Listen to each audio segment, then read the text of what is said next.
Taste the Daily.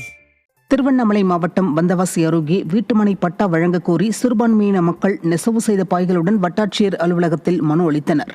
மாலையிட்டான் குப்பத்தில் வசித்து வரும் மக்கள் தாங்கள் குடியிருந்து வரும் இடத்திற்கு இலவச பட்டா வழங்க கோரி பலமுறை மனு கொடுத்தும் அரசு அதிகாரிகள் மெத்தனம் காட்டி வருகின்றனர். இதனை கண்டித்து அவர்கள் தரைப்பாயுடன் வந்தவாசி வட்டாட்சியர் அலுவலகத்தை முற்றுகையிட்டு கோரிக்கை மனு கொடுத்தனர். விடியா ஸ்டாலின் அரசு விளம்பரங்கள் வெளியிட்டு விளிம்பு மக்களை ஏமாற்றி வருவதாக விமர்சனம் எழுந்துள்ளது. தஞ்சாவூர் மாவட்டம் பாபநாசம் அருகே தூய்மையான குடிநீர் கேட்டு பெண்கள் சாலை மறியல் போராட்டத்தில் ஈடுபட்டதால் 1 மணி நேரம் போக்குவரத்து பாதிக்கப்பட்டுள்ளது. கணபதி அக்ரஹாரத்தில் 500க்கும் மேற்பட்ட குடும்பங்கள் வசித்து வரும் நிலையில் விடியா ஆட்சி அமைந்த நாளில் இருந்து மாசடைந்த குடிநீர் விநியோகிக்கப்பட்டு வருவதால் பல்வேறு நோய் தாக்குதலால் மக்கள் அவதிப்பட்டு வருகின்றனர்.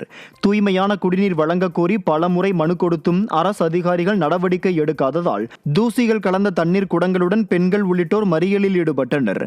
பாதுகாக்கப்பட்ட குடிநீர் வழங்க முடியாத அளவிற்கு நிர்வாக திறனற்ற ஆட்சியாக விடியா ஸ்டாலின் நிர்வாகம் உள்ளதாக விமர்சனம் எழுந்துள்ளது.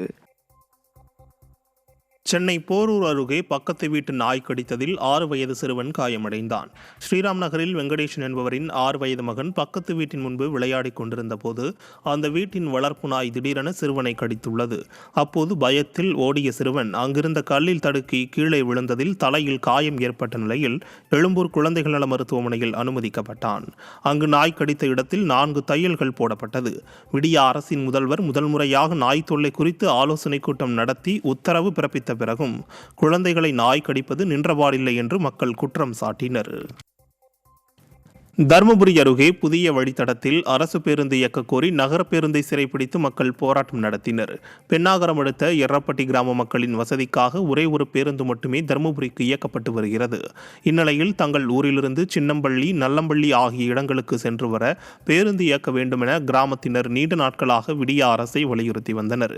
பேருந்து சேவையை தொடங்காமல் அரசு அதிகாரிகள் அலட்சியம் காட்டியதால் ஆத்திரமடைந்த கிராம மக்கள் நகர பேருந்தை சிறைபிடித்து போராட்டத்தில் ஈடுபட்டனர். திருப்பூர் மாநகராட்சிக்குட்பட்ட பகுதியில் உள்ள அங்கன்வாடி மையம் சிதிலமடைந்துள்ளதால் பெற்றோர்கள் அச்சமடைந்துள்ளனர். தென்னம்பாளையத்தில் மாநகராட்சி நிர்வாகத்தின் கீழ் உள்ள அங்கன்வாடி மையம் பேய் பங்களா போல காட்சியளிக்கும் நிலையில் அதன் சுற்றுச்சுவர், மேற்கூரை ஆகியவை சிதிலமடைந்துள்ளதால் குழந்தைகளின் உயிருக்கு அச்சுறுத்தல் ஏற்பட்டுள்ளதாக பெற்றோர்கள் கவலை தெரிவித்தனர். அக்னி நட்சத்திரம் சுட்டெரிக்கும் நேரத்தில் ஆஸ்பெட்டாஸ் மேற்கூரையால் பிஞ்சு குழந்தைகளின் உடல்நலம் அடிக்கடி பாதிக்கப்படுவதாகவும் அவர்கள் வேதனை தெரிவித்தனர். விடியா ஆட்சியில் கருணாநிதி பெயரில் நினைவு சின்னமும் பல்கலைக்கழகமும் அமைப்பதற்கு பல 100 கோடி ரூபாயை வீணாக்குவதை விட அங்கன்வாடி மையங்களை சீரமைக்க வழங்க வேண்டும் என கோரிக்கை எழுந்துள்ளது.